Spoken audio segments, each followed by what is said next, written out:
There is no peace. There is only passion. Amen. Hey kids, this is your host, Dr. Dana Martin on the Sith Dominion. We have with us this evening the one and only Cam, the one and only Kat, the one and only Clint.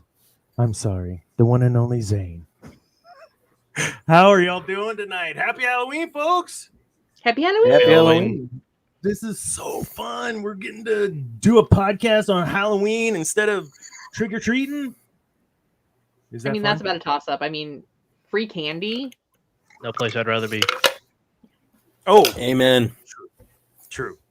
It's free candy. Speaking of, my daughter got married this past weekend. Congrats. Zane got to see him while we were in Oklahoma. His mother lives an hour and a half maybe away from us, like apart, and we got to see him in Oklahoma. So it was super fun. It was a costume party, and I went as kind of Darth Vader before he got suited. So Anakin with the black cloak, etc. Zane went about like that. But my daughter was, I think I shot you a pic. Yes. Kat, she was Sally pretty much head to toe. So that was pretty cool. But yeah, so speaking of that, what are you guys doing tonight for Halloween besides sitting here? This is only an hour. So what else did you do today, or what are you going to do? I'm going to hand out candy to teenagers probably because those are probably the only people that are going to come to our door for candy. You know? Yeah, and Zane. I'm going to drive down. I mean, He's Zane, like, hold on, let me drive to San Antonio. Like, you know. Well, he is in San Marcos. He's not Not that far. Right? Look at it. I mean, It's like 45 minutes. Yeah. 40 minutes away. 30, 40 I don't minutes know. away. For some free candy, I think I could find other ways to get free candy. Yeah. Wait. Cam, what about you?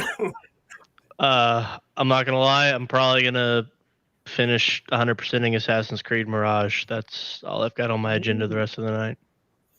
Man, we need to get him hooked up with the weekend crew on the Geek Gauntlet with all of his gaming knowledge, man. So, William, help us out. Let's get Cam over there on the Geek Gauntlet. Dude, just reach out whenever you're free. We can make it happen. Yeah. I'm down. Did you forget to hit the live again, Dave? Oh, you can't. No, and they'll all tell you it That's counted not down. recording. But now the cat's out of the bag. We're not. This is the second time we're doing this tonight. We were gonna try to totally not do it like last time. Where, yeah, that is what We're happened. good. Yeah, we No, live. Sean. We live. We're live. So yeah, we are working then because this is. Thank you, appreciate it, Deb. So, speaking of Halloween, what was maybe one of your best or favorite costumes, or something that you really remember as a costume? Doesn't have to be fun or favorite. We'll start. I don't know. Zane, go. Don't say anything. This would have been. Okay, no, I won't. Right. This would have been back in late 2000s, early 2010s. I was dressed up like a Dallas Cowboy football player. I have that picture somewhere. I looked really cute. It's not a remember that. logo, it's a rating. Man, this kid he'd like, hey, Dad, did you know that in 1972, Hollywood Henderson, blah, blah, and I'm like, what? He loved the Cowboys, man. He would read books on them. Yeah, good for you. All right, next. Kat, what about you?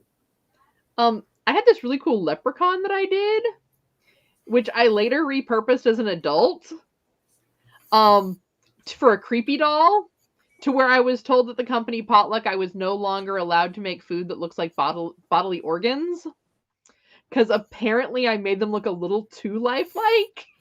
To which my response was, "His brains aren't really pink." They're not? No, not once they no. What color are they? They're like a grayish green color. Okay, all But right. I still made it pink. But Wait, I so set it up human on this brains- platter. Are human brains the same color as like cow brains? Kind of, sorta. Yes, but actually no. Yeah. I mean, I don't Got mind you. some cow brains. but Yeah. human brains them Yeah. out. Apparently, it was a little disturbing because I set it up on a platter, like if you were gonna be at like a buffet, and it had like the lettuce, and then I like crushed up Oreos, and then I made gummy worms to look like they were crawling in dirt. But I didn't like make them weird colors. I made them like earthworm colors. Apparently, I freaked out some people. That's fantastic. Should have just grabbed a handful, right? That's awesome. That is pure dedication. I will find a picture of that because at one point I finally did. I said, "Hold on, here's my camera. Take a picture of this." And it's like zombie creepy doll just sitting there like on brains. Cam, what about you, man? Red Power Ranger. Red Power Ranger. Austin St. John. That's the dude. He was supposed to be here at Comic-Con, at College Station Comic-Con, and he backed out last minute. Could have met the Red Power Ranger, brother. All right. What was it about the Red Power Ranger that led you to like the Red Power Ranger? He was just the leader. I don't know. My parents had this thing. They were telling me, you're just going to be a leader of men. And I just fell in love with the Red Power Ranger, and I lead no men to this day. So, but you do wear red. I do wear red. I see that. This is my costume. So it's really cold in my apartment, so I had to throw on a hoodie. All right. So moving in to some HoloNet highlights, we wanted to kind of talk about. We've gotten to see the Inquisitors in live action in several different series, or couple series now. We've seen them in animation. Zane, you brought up a good point, and I'd like for you to reiterate that on why how we could get more of the Inquisitors without having to introduce more Inquisitors. And you were saying, well, yeah, when our first try, we were talking. I brought up how I really think it'd be interesting to see kind of how they started or grew within the Empire. You know, how they would have trained together, how they knew each other, how they grew those bonds. Because it seems like within they knew each other so much to become enemies of each other, if not best friends with each other. So. Mm-hmm. I mean, I think that is a very viable option they have still. Yeah, and go ahead. Talk about an Inquisitors show at one point, wasn't there? Did it get scrapped? There was one called Acolyte. Yeah. Oh, that's right. I'm seeing Acolyte. That's right. But that was I thought that was higher. What was that? I'm sorry, Zane. I thought Acolyte was for High Republic. It might have been. Yeah, you're right. Yeah, I actually had an article on that and shelved it because they were shelving it for a little while. So I'll crack that one back out and shoot that out there. But yeah, I think the Inquisitors, they're an interesting group. They're all fallen Jedi. So or they were all once Jedi. So there's something to that. Where were they hiding? How did they get, all of the bits that got them to ultimately the three we're going to talk about tonight. Malachor 5 and got killed by Maul, which got both of those episodes. We'll go ahead and just go into them. Those two episodes of Rebels, who has seen those? Yes, everyone. Okay, good. So that episode, those two episodes of Rebels are important because of the reintroduction of Maul in that way, in that capacity. You have Ahsoka and Vader facing off. You've got Ezra 100% being seduced by the dark side. You've got the three Inquisitors battling it against Kanan and Ahsoka, and Maul helping, and then Maul turning and blinding it. They're so okay. I know. I just pretty much, you don't have to watch it now. All that stuff happening, and all I can think of is these Inquisitors are so hell bent on capturing the artifact for their boss that they're willing to die. Why? I don't think they had another option. Because death is better than the torture they would have faced. Yeah. Oh, yeah. There are things worse than death. Yeah. Yeah, and I think Maul's a perfect example of that. We talked about that on the show. I think Zane, you were on that show. No, I we did wasn't. That's the first one I No? wasn't on. Third episode. Oh, Check it out. episode 3. Zane's not on it. Mhm. The But first they one I wasn't tortured on. Maul. They Palpatine. So, yeah, man. I don't know. I think the those 3. I don't want to get them wrong. It's like the 8th, 7th, and 10th. No, 5th. 5th, 7th. 5th, 7th, and 8th. Yes, 5th brother, 7th sister, and 8th brother. What I don't know. I'm a sucker for masks. So like when Morok showed up in Ahsoka, and you've got the Inquisitor. Which one had the mask? 7th. No. Oh my god. No, it was the 8th brother. Eighth brother had the mask. I always we're talking acrobatics and we're talking all these fun things, but in the end, what does all that flair do? You know, you get in those episodes Vader the dramatic riding in on a TIE fighter. Just being so extra. Isn't it? Isn't it so though? extra? But I mean, Camp, seriously, like if you were to see that, would you be like, oh, this guy? Or would you be like crapping yourself?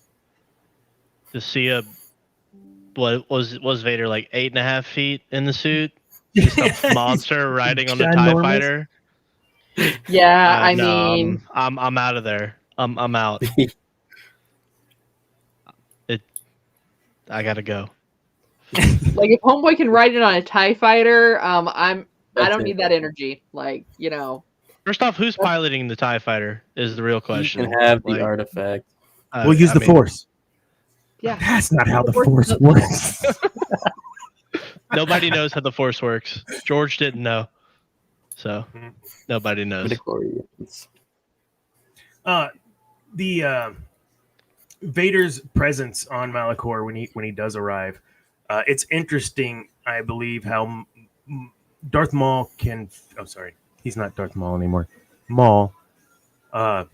He senses him like even in hyperspace, and there's a couple moments where he looks up to the sky, you know, and Ezra's like, "What?" You know, and I think moments like that in the writing of these characters, like Maul, like the Inquisitors, adds a richness that I don't think we see elsewhere. Do you think that writing is as rich as I think it is, or do you think I'm just trying to give a little fluff where credit maybe doesn't go? I think it was well written, but I'm not sure how much of the writing itself wasn't overly exaggerated. I got you. Because really, how far out can you really feel the Force? That's true. Like, it has to have a range of some point. Well, and you know, Luke put it out across the galaxy and died afterwards. Yeah. So I think you have a point there. So with the with those 3, I think one of the things that I enjoyed about those episodes with those 3 too is their use of teamwork and communication. I mean, they were like, okay, we're gonna do this. All right, ready, set, hut, go. And I think if we look at them as a model of, you know, we came from the same place, maybe we had different experiences, and now we're back at the same place. We see that, I think, a lot with family, right? And in this case, they're called brothers and sisters, and I don't think that's an accident. But I'm not going to ask you to talk about a time when your family kind of you worked as a team or whatever. But I just want to kind of talk a little bit about that in your like place of business or what you do, Zane, even in band or with the band. How important is that diversity from the in-between sometimes? So that diversity, how important is that? I was asking you kind of, Zane, with the band. Yeah. Okay. Like, especially like within music, right? Well, coming from I'm a college marching band. We were coming from different high schools, not just all over the state, but technically all over the nation, right? And so you have these different high schools teaching their kids how to play instruments their specific ways, and we're all coming together to create one unified sort of marching band. And so even within the pit, right, the front ensemble, we have different people who have learned how to read music certain ways that have made them succeed at a more accelerated rate, or how to hold your mallets a different way, right? Like there's a grip called Stevens grip. It's where you hold two mallets in one hand, right? So you're four mallets.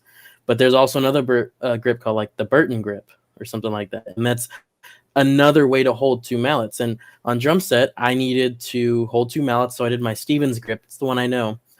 And I was holding like a mallet and a drum set stick to crash cymbals and stuff. And the guy in front of me, he was like, there's this grip that works better for that. And he showed me the grip and I tried it and it worked way better. Right. And I wouldn't have had that experience if it wasn't for that diversity. You know, this guy's he used to go to OU. Like, talk about completely different style. Mm-hmm.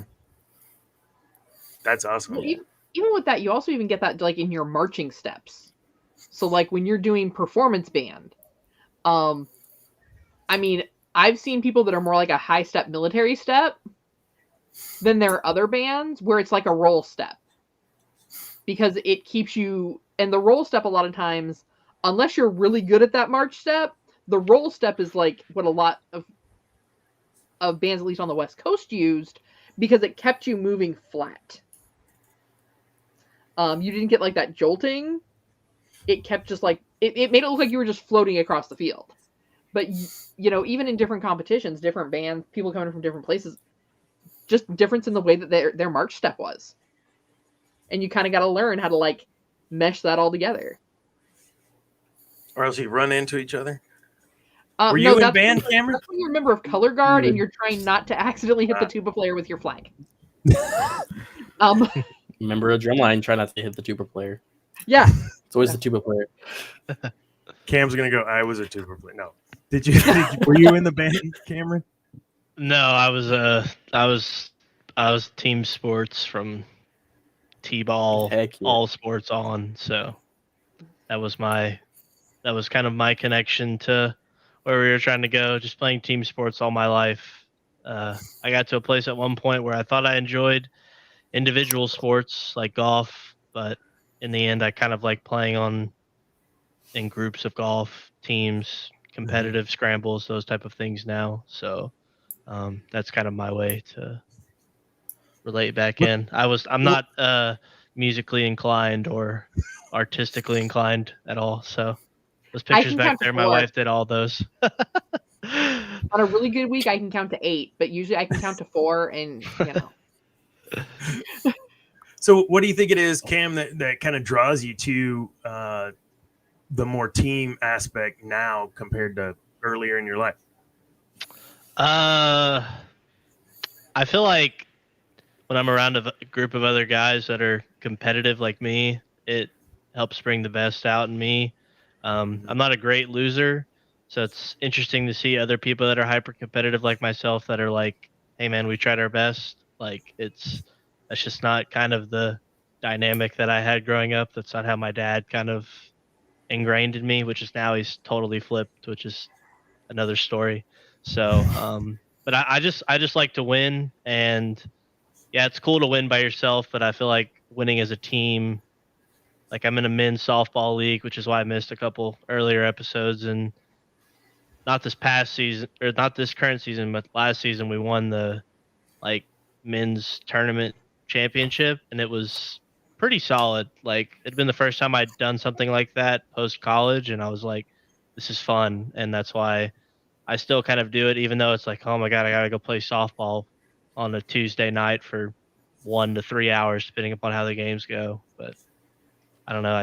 I like being competitive as a team and winning. So yeah, it's funny. There's a famous leadership quote that says, "It's lonely at the top." Well, if you're lonely at the top, are you a leader?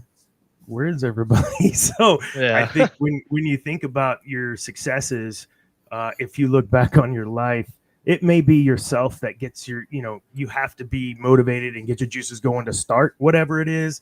But ultimately, you're not going to hike Everest unless you have a guide, right? And the guide's going to go with you and support you, and you're going to help support that guide when he needs assistance too. So you all get to the top. So I think that's a great example of the way the Inquisitors, so long as they would keep their own passions out of their, what they were doing, which is inherently dark side. They were formidable. I mean, the Inquisitors were awesome. They were awesome. Yes. Absolutely. Awesome. So I wanted to talk about one in particular Inquisitor. So the eighth brother, his specific task was to hunt down Maul. That was what he was supposed to do.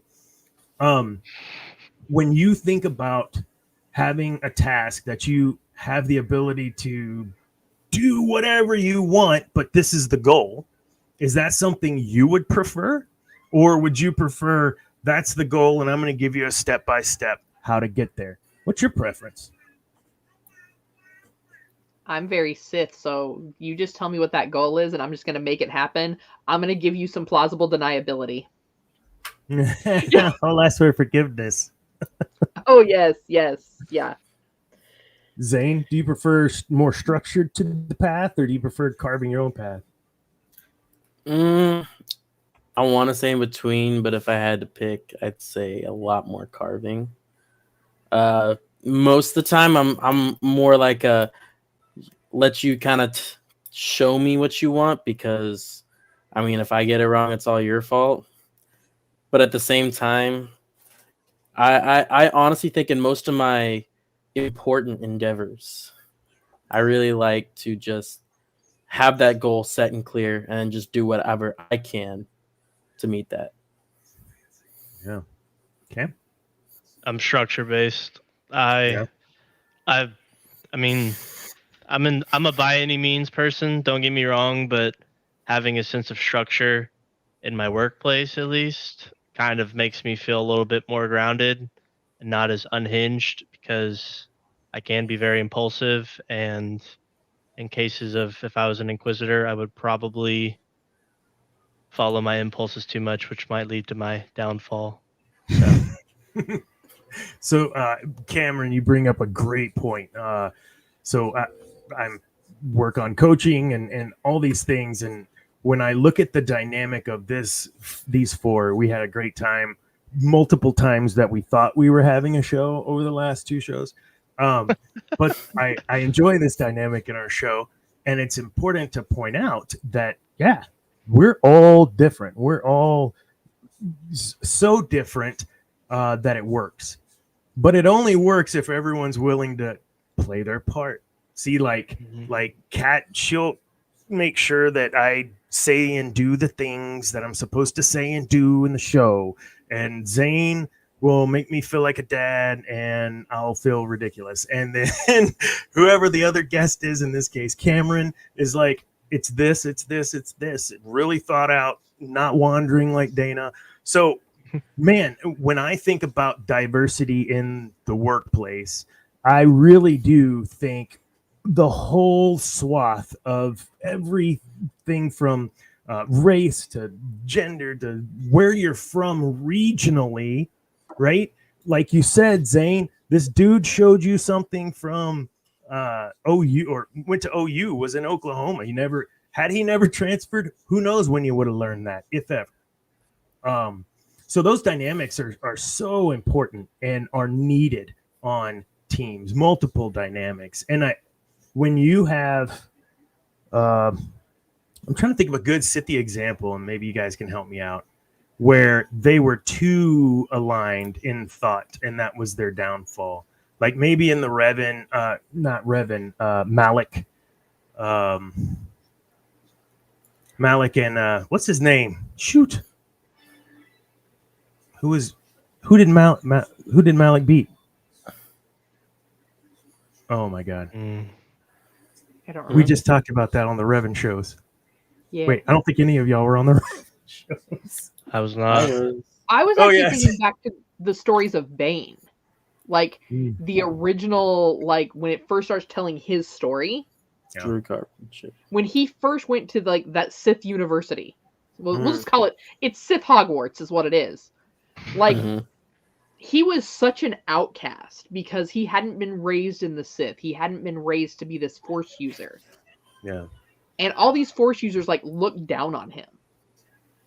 And what did he end up doing? He sat in a library, he learned everything he needed to learn, and he slaughtered them all. Yeah, that's one of those, here's the goal. Do Yeah. what you got to do to get there. Yeah. But I think that was kind of a good example of that in those students were so singularly focused on this is the only way to do it, is to you have to go through these classes, you have to follow these guidelines, you have to do this in this class to be a successful Sith. Mm-hmm. And here's this guy's like, nah, brah, I just sat down and read some books. Like, watch me now. Yeah, Bane's a great example. That's a book I still haven't read. Don't nobody yell at me, man. really good. I know, right? I don't have I've the probably first one. done given you so many spoilers. I didn't know. That's okay. No, I mean I know the story. Oh, okay. Do you know the story of Darth Plagueis? Yeah, the tragedy of Darth Plagueis. I know the story. I just haven't read it. There was a lot of stuff that maybe is or isn't canon anymore, dealing with a lot of those like Exar Kun and these super powerful Sith, man, over time in the KOTOR games, right? Do you think we'll see that sort of revisit the way even maybe they did it with Force Ghosts? Or I mean, do you think they'll canonize some of that stuff? I don't think they will. I'm not optimistic. No. I mean, they did the Star Forge, so that's huge, right? That made everything with Revan. Well, to and the me- name Revan was canon, Yes, yes. Well, and I think Bane as well. Well, wasn't Bane in the Clone Wars show? Didn't I think- Yoda? He was Yeah. like his there was ghost or mention of something. him, but he didn't actually With the appear. wills. I could be wrong. Yeah. He appeared in the deleted scenes. But that only happened like where they started acknowledging that, oh yeah, Clone Wars is totally part of canon. When the backlash came out of, if you don't have Revan, and you don't have Bane, and you don't have these characters, you don't have Sith, you don't have Vader. Mm-hmm. So 'Cause- y'all just shot yourselves in the foot. How you gonna fix that? So they suddenly said, oh, look at that, Clone Wars is canon. yeah. So sorry. Yeah, Like, the oh, Clone maybe Wars. we weren't clear that yes, Clone Wars is canon. Yeah, I think there's when you play through those games and you get to kind of go through the tombs of the ancients. It's just, I don't know, man. I love that. I loved all that richness of, and then this happened and that happened and I got killed by this one and the other one killed the other one and we're here now and we're killing everybody. I don't know, man. I really enjoy and I don't believe the Jedi have that sort of richness to the lore, and I could be mistaken because I lean heavily on the Sith, but I don't know of a lot of books that are about old Jedi. Most of what I know that are talk about old Jedi is confined to mostly that SWTOR, the MMO game. Mm-hmm. But I mean, there's obviously got to be a few books that kind of touch on it, but I mean, other than what the Teal Shan and all the ones from Malgus's era, it really, I don't think I've. The Jedi are talked about so differently. Like when you read the books, and because I'm a bookworm and I'm a nerd, but when you start reading the books and you're reading about the Jedi, it's and if you read the way I do, where you read and it kind of creates like that mental picture, it plays out like a soap opera. Mm. So they're like the big like the Skywalkers are like that rich, affluent family. And they of course always have to have one black sheep. Where with the Sith, when you get into those stories, it's really like character building and developmental and like look at what this person went through that put them in that situation to go that direction. Where Jedi, it's more of, even though there are some Sith that are raised in the Sith way and raised in Sith culture, you see that much more on the Jedi side, where it is really just like, oh, so we live in this city and like so and so's a senator and our life is fabulous and go off to Jedi Academy. You know, I mean, that's. We're gonna take you from your family when you're a small child and just throw you into it, Yeah, indoctrinate you. they so they sell their children to the gypsies, but Yeah. they don't make it sound like the gypsies. They make it sound like it's a big honor. Where like if Is you go back that- to like European stories, it's the same thing of like, oh, the gypsies came and took the bad children. I saw this thing on Twitter where I don't know if it's accurate or which part of canon it's from, but it was the journal, I guess, or something, where like Anakin essentially writes like, I miss my mom, like I want to see my mom. Does that make me a bad person? Like that just makes me be like, man, I really would not like to be brought up in prequel and before Jedi Academy era, because that just sounds painful, you know? Just getting taken away from your family and indoctrinated to not an idealistic way of living. Unless you're on the Jedi Council, then you can just do what you want, like Mace Windu. So I feel like the whole we talk about it all the time on the show. There's a duality there for folks that like the Ahsokas, and it seems that there's more of a, maybe not a happiness, but a content that's their life. So Jedi always, struggling to live the life and be what they're supposed to be and what have you. Sith, going off the deep end, going mad from power. But if you walk the line, right, you seem to keep your sanity and stay alive just long enough anyways. And I think there's something to that. I mean, I'm not saying don't subscribe to an ideology and whatnot, but I'm saying evaluate ideologies, right? Is that bad? Does that make me a bad person? I mean, everything should really be in moderation. If you really think about it, life in general is moderation. So if you go too far either way, you fall off the rails. And I think that's really kind of like what you see. You do see that in the Sith and the Jedi. Is the Jedi go so far into this like no possessions, no like all the things they can't have that they end up having anyway. Then you have the Sith that are just like, we don't see any reason not to have those things, and we're just going to embrace it until you live out your usefulness. Yeah. For whichever Sith you're serving. That's right. And see, I always preach to my employees, be the employee that's wanted, not the one that's needed, because I can replace you if I just need someone to fill a seat. So that goes the same for all of my masters out there. Make sure that your apprentice is that they're being wanted. Well, like, I mean, we were talking about the writing with the Inquisitors. Like, I love the Jedi Fallen Order Survivor games, and I feel like the second sister death really encapsulated how Vader views the Inquisitors. So think about it this way: Vader's just a brute force maniac when he shows up. You hear the footsteps. Second sister freezes, or Vader's holding her by the Force. Who knows? And he has the holocron. I mean, Vader could take out, I forget her name, and Cal easily. He doesn't have to kill her. Like he doesn't have to kill her in that moment. He can keep her alive. But she fails, even though she has the holocron there. I mean, he could get it back, and he just kills her. She outlived her usefulness. She failed in his eyes. And it's like, that's just how the Inquisitors were. They were just tools. Like, even if I feel like the eighth brother would have taken out Maul, theoretically, I mean, he outlived his usefulness and on to the next. Yeah, disposable, right? Yeah. Human capital. Like, that's what they're people, man. Like, I get it. Human capital. You want to call it something nice, but that's exactly what you're describing. Is a butt in a seat, and when they've outlived their usefulness, kick them out and replace them. Yeah. Good. I mean, that's what Anakin was going to be for Palpatine.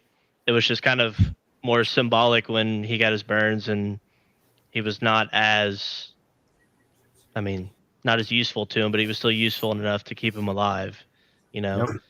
Because, I mean, even if I think full potential Anakin, we can always get into that debate in another episode, but it's like he was just another tool for Palpatine. Even though in Anakin's eyes, he's like, oh, I'm going to get this strength. I'm going to save my wife. I'm going to kill the Emperor. Like, it's just going to be a step-by-step, right? But he had no idea he was just being played by his own emotions. 100%. Oh, so yeah, head and heart, right? The Inquisitors, I think, kind of led their drive with their head. And I say because I don't feel like they really had a heart anymore. They had nothing really to live for. Everything that they had lived for and the ideal of the Jedi was gone. They're tortured and or voluntarily came over to serve the dark side, which they had pledged to never do, and now they've got that conflict. They're just biding time. So I think in the point there, Cam, too, is they're tools, but they know it. I think if you don't know it, that's where the problem is. For those guys, anyway. Yeah. So they basically everything they do is calculated. Like, what do I have to do to live another day? Yep. That's I couldn't do that. Well, but do we not do that? I know I've had jobs like that where it's like, what do I have to do today to make sure I don't get fired and I still have a job? What's the bare minimum I can do to not get fired? We've all had those jobs, right? Yeah, I mean, I didn't want to be a Debbie Downer, but I mean, yeah, I mean, isn't that kind of what we do sometimes in life? I mean, there's some days I go to work and I'm like, what can I just do just to get me through from this 8 to 5? Like, I'm all about giving it 100%, but today I just don't got it, Do you want 100% for an hour, or do you want like 10% for the day?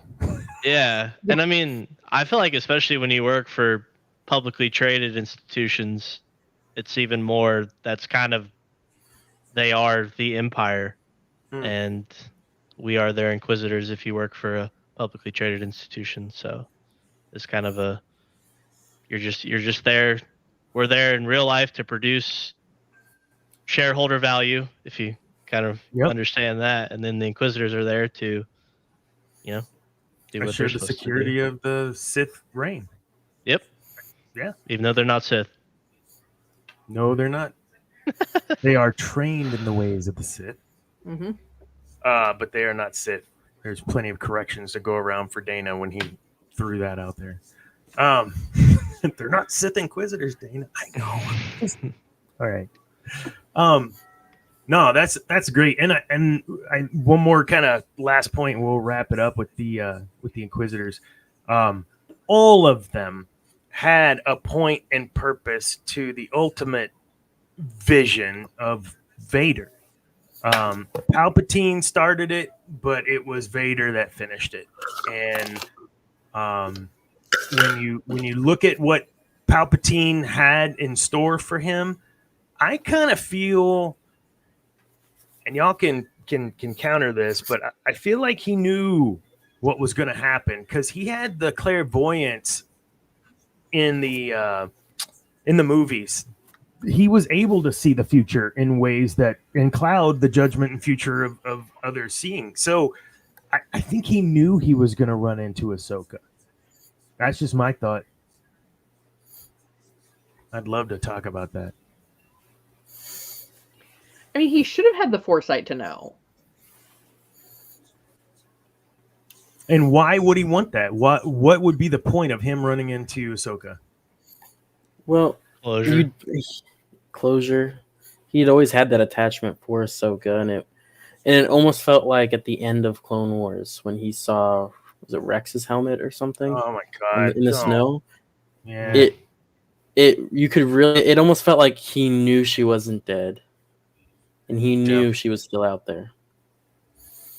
And so the fact that he knew she was still alive and he had the chance to go see her, that almost felt like not Vader pushing to go and see Ahsoka, but Anakin going to see Ahsoka. Yeah. I mean, he tells her like we need not be adversaries. Mhm. Like, I mean, to him, everybody he knows and loves is dead, minus Obi-Wan. And so in his mind, he's like, I mean, this is a chance for me to have somebody that I can probably use to go and take down the Emperor, right? Because he's still mad at the Emperor for basically misleading him, right? And so I feel like, you know, but Ahsoka's like, I cannot get past what you did, right? Mhm. Or like what you are now.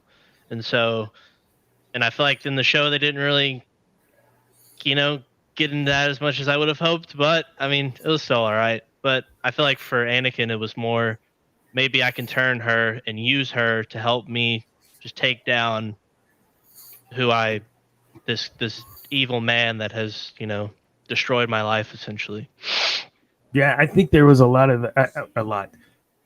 a very short amount of time when he saw her of, oh my god, like Anakin, right? Like you said, and Yeah. I think if he could have brought her, he and her would have, dude, they would have destroyed the Emperor, no doubt.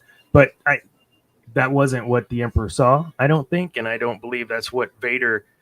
I think he would use her, but I don't think he would use her in the way he would an Inquisitor. I guess is what I'm trying to say. He would No. have her as his apprentice. It's Well, that was the goal with different. Luke. Yeah, that's right. What was that, Cat? Sorry. Basically, it's because it's a different mindset where the Inquisitors are basically brainwashed, for lack of a better term, into submission and that torture into submission. Ahsoka still had free will. Mm-hmm. And as long as she had free will, like, he never planned on taking that free will from her. As long as she had that, then he was hoping, I think, that she would just kind of go along. I would agree. Man.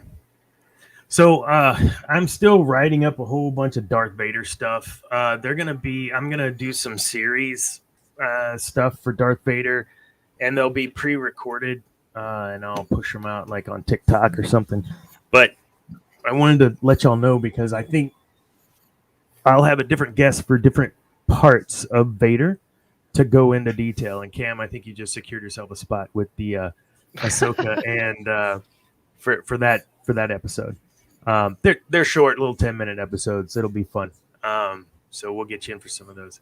Thank you guys, man. Jeez, it all comes back to Vader for me too, always. So, what was it? So we'll go on into whatever our next segment is that I never say. Corbine Corner. So I put out an article yesterday. Yeah, yesterday about Vader that kind of stirred the pot a little bit. I liked it like a cauldron, man. I love it. I didn't say, is Darth Vader the most terrifying character in Star? I said Darth Vader is the most terrifying. Tell me why he is. And there were some people like, he ain't. Like, that's all they would say. He ain't. But I feel like I made a pretty good case. So check out the article, geeknewsnow.net. I don't know what the title of the article is, but it's like right there second. It's like Vader's face is on fire. It's cool. But yeah. So I want to talk about Vader real quick in this, though, to help plug my article even more. When you first saw Darth Vader, do you know when that was, or at least when that registered? What was the first time? Think of that. We'll give you like 3 or 4 seconds here just to, oh my God, collect that thought, right? Okay. All right. Who wants to go first? Your first impression, feeling. What's the story around that? Go. New Bingo. Hope. New Okay, Hope. I'll go. I'll go. Watching You it. got it. Well, Cameron New got it. Hope. New Hope. watching it with my stepdad. I'm like, I don't know, 6 years old, just infatuated with what I'm seeing on my screen. I can't even explain it. Cat. I was trying to figure out how I got my own soundtrack like he had. Like he's really the first. If you think about it, like characters having a soundtrack that always played when they appeared wasn't really as much of a thing until Vader.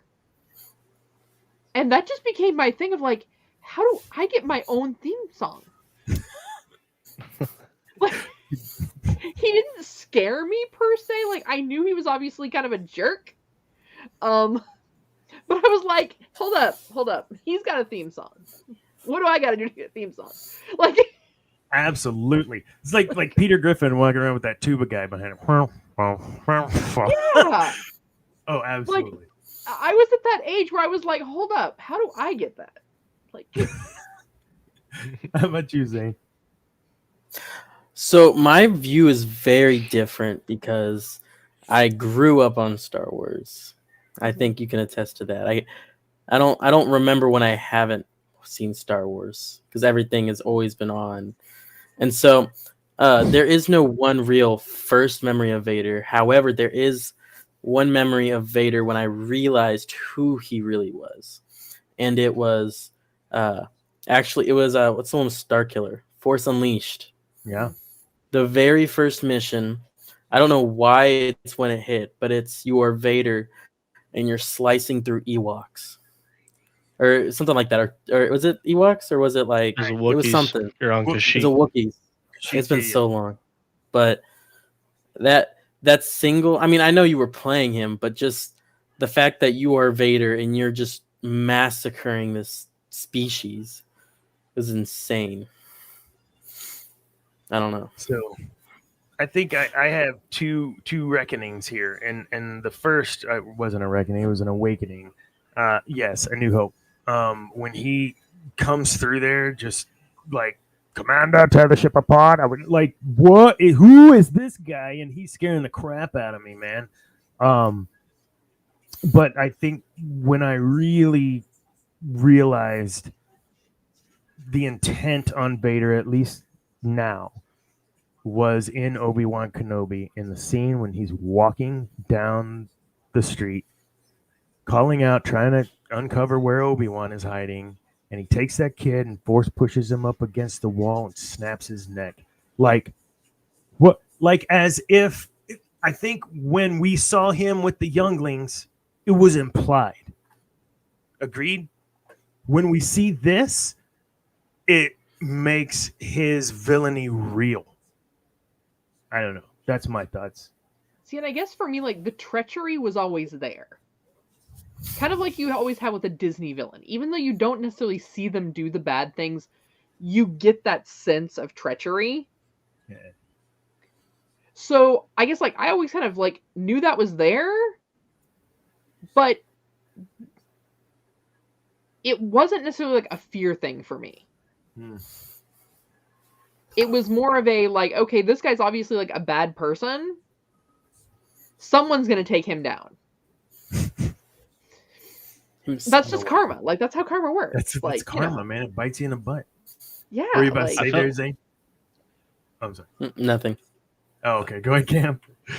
I feel like in Attack of the Clones when he's going to save his mom and you hear the hint of the Vader theme as he's riding on the speeder, then you're like, for me as a kid, because I watched the OG trilogy first and the prequels, and I was like, I don't see it.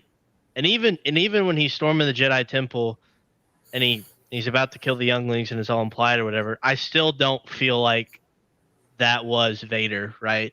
It was more like, this is just a means to an end. Like, I just got to do what he's telling me step by step. I do this, I'm going to get the power to save Padme, right?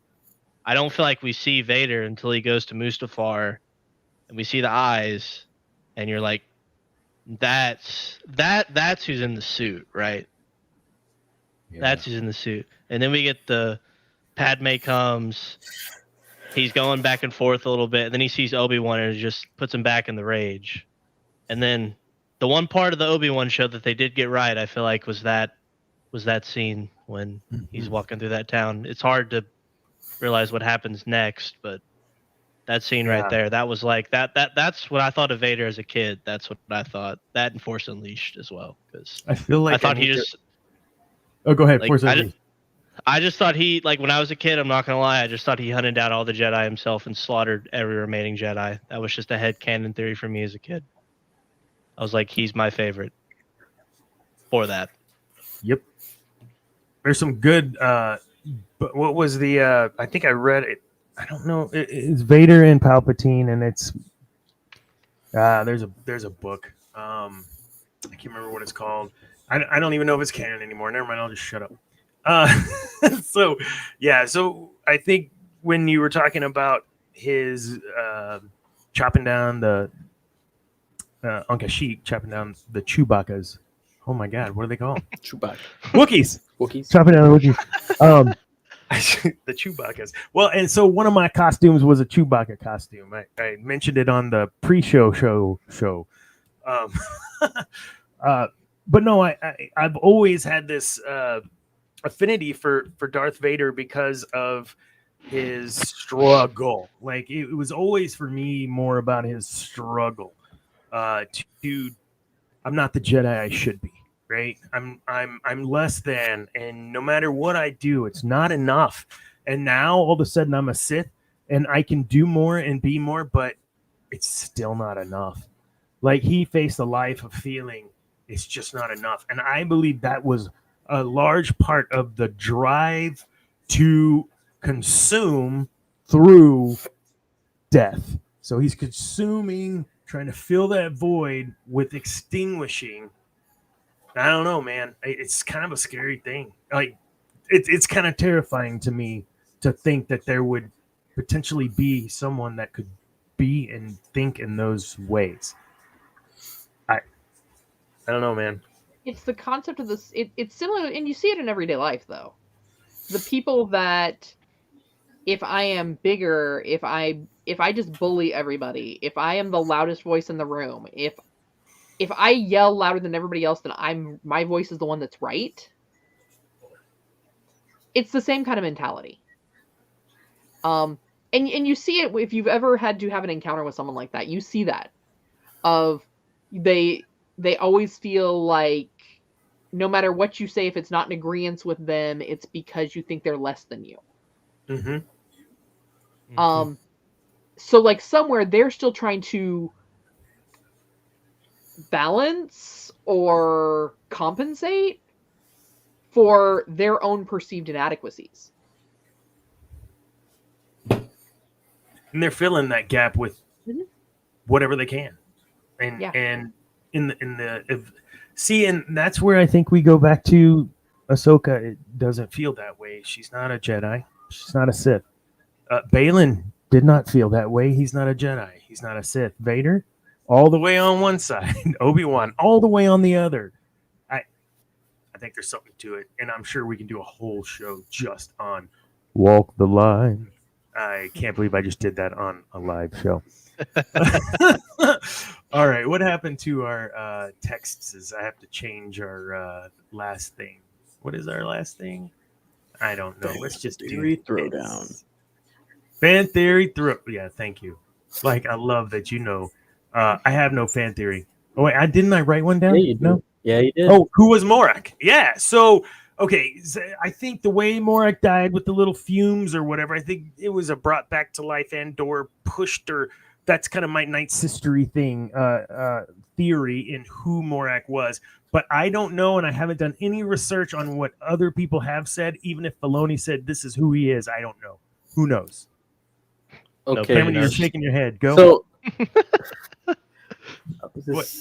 on the Star Wars website, it says that he was an Inquisitor. Merrick himself was an Inquisitor. However, we saw the green magic that came out of him. Yes. Right. That being said, we also know that Thrawn was working with the witches. So, who's to say that she didn't bring an Inquisitor back to life, per se? Oh, and that It's Inquisitor been had done. a mask. Mm-hmm. What's in the cargo? Just a bunch of dead souls, man. I think it's a bunch of caskets. Yep. Okay, so we'll throw it back to the HoloNet highlights because of news. Am I missing? Did they say there's going to be when the second season, or if there's going to be a second season, or how all this is going to play out? Not yet. They don't know what they're doing. Wait, they don't know what they're doing.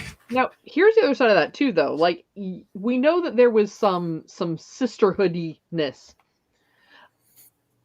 Is it possible that some of the people that were Inquisitors, because they were Force users, were mistaken as Jedi, when in fact it may have been, Night Brothers, Night Sisters?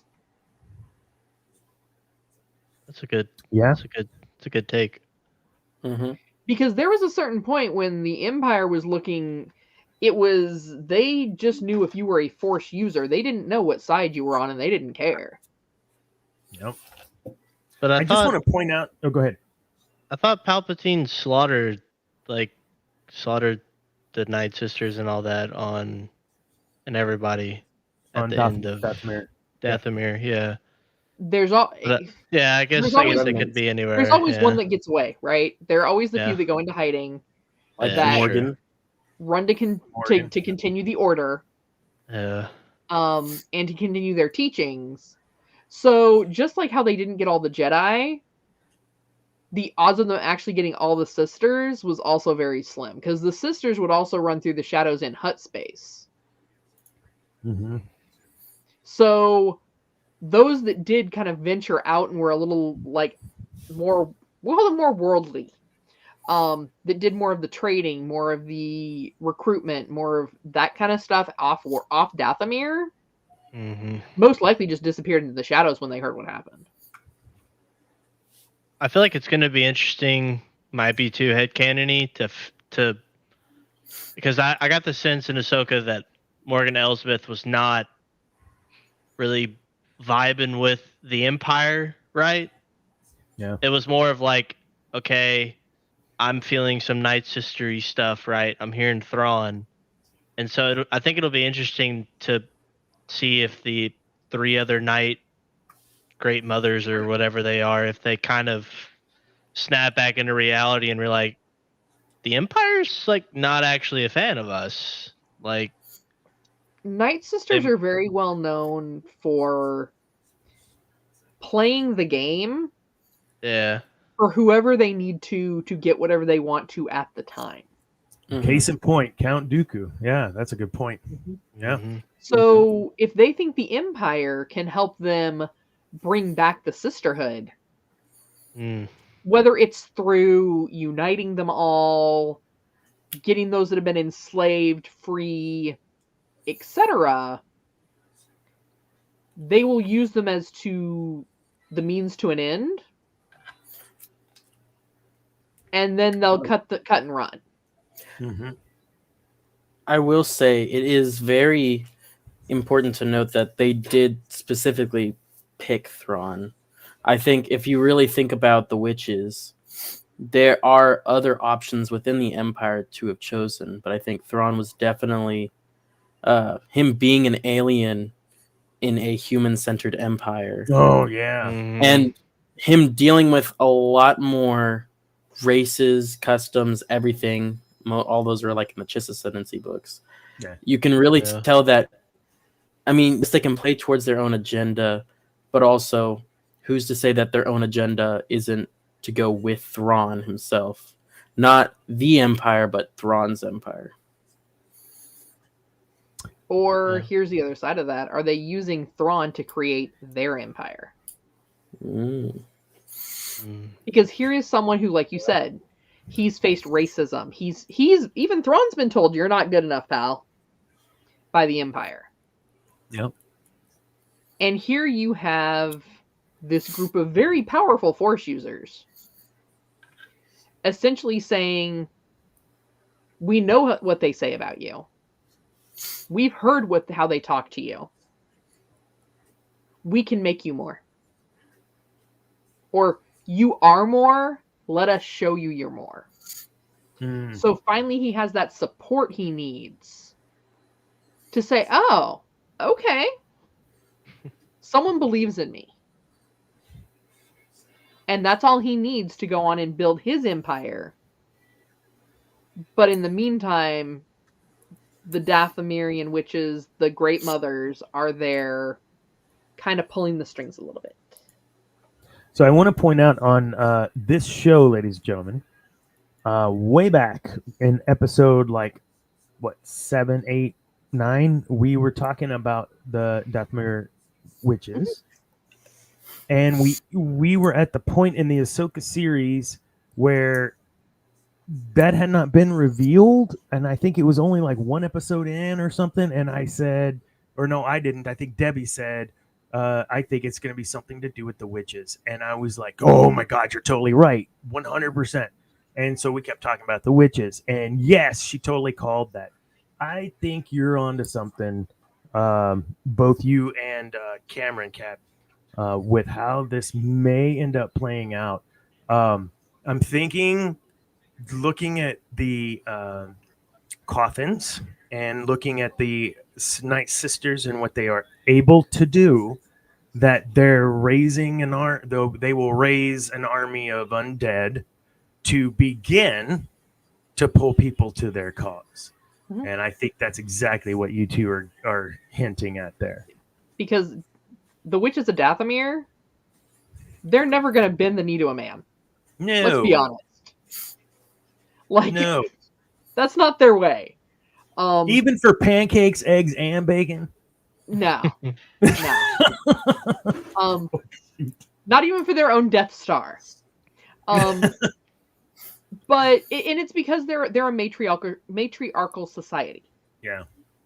So, but they've understand the ways of other societies well enough to know how to take advantage of that. You have to play the game. That's what you said earlier. Yeah. Totally. Whew. Awesome. I have a link for something. I promise. Is it for Ripped Apparel so we can all update our wardrobe? Do you have it? Do you know where it's at? I don't have it. I don't, but is that what it's for? Gave me a new one. Huh? That is what it's for. Yes. It's like Halloween Sithy stuff. So we'll post the link in the description later. Let me give that to you now let me show you what I mean. Rip Apparel. Okay. Go.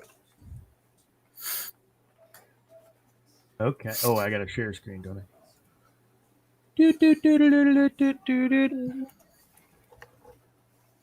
Oh my goodness.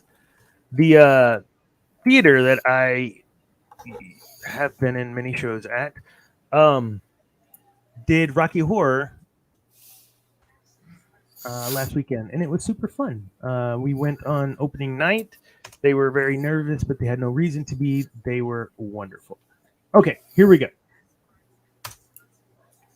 Share screen.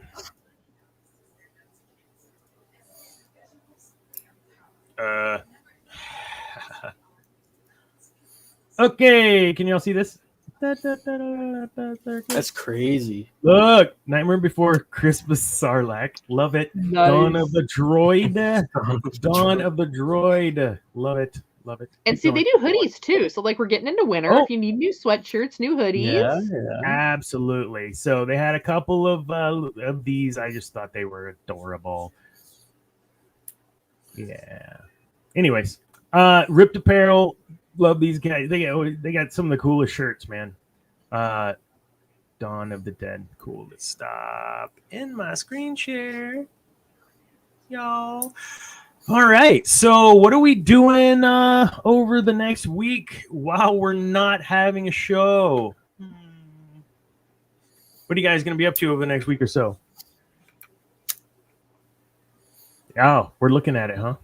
Yeah. I mean, I always have a lot to say, so I'm letting other people go.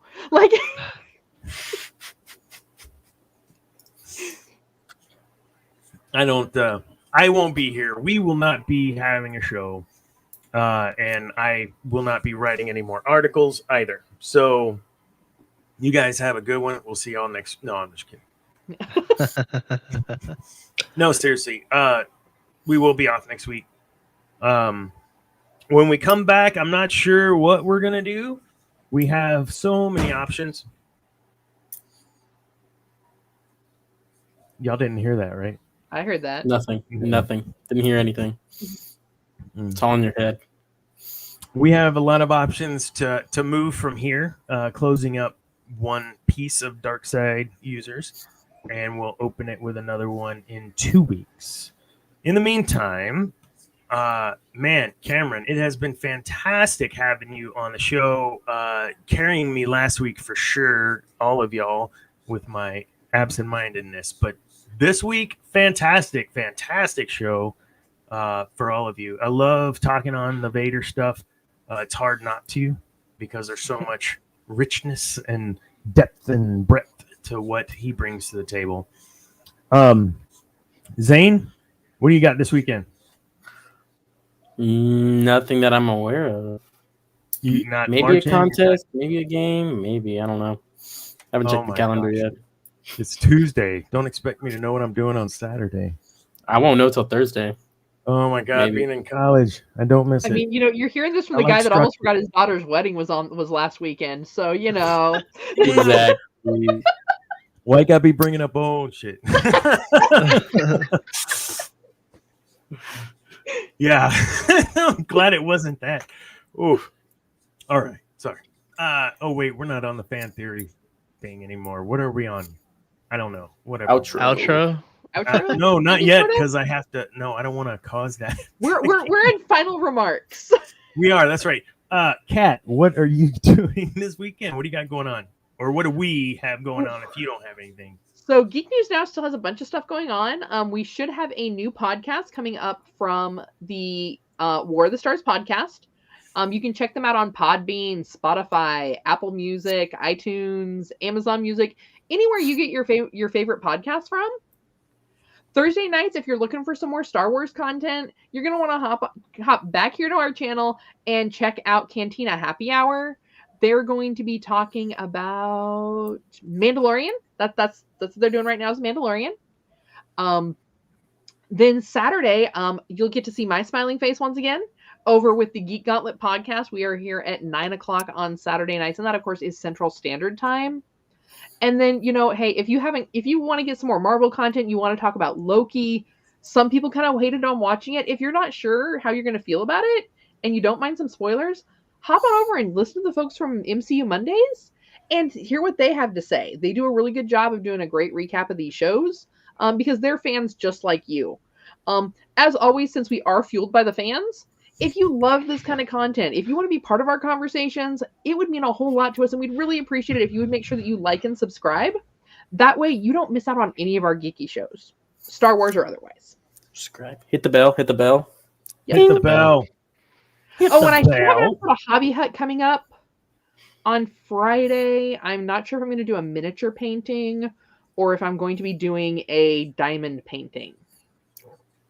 Like, if I do that, it might be like a 4-parter. Because those are really I don't big. have time for hobbies. This is my hobby. And I don't know how you do either. You are on, like, shows all the time. Oh, I'm really only on, like, these 2 shows. But, like, I do stuff. I don't sleep. Things. It's fine. Cam, what do you got going on? So no baseball or no softball, huh? That's over. No softball. My sister gets her Aggie ring on Friday, so nice. That'll be a big day for the family. Other than that, just kind of hanging out, finish up 100%ing Assassin's Creed Mirage, and I think I'm gonna replay Jedi Fallen Order, Jedi Survivor, try to get the platinum trophy for those, and that's pretty much all I got outside of my other hobbies throughout the week. Well, at some point, you're going to be on Geek Gauntlet on Saturday night, I can tell.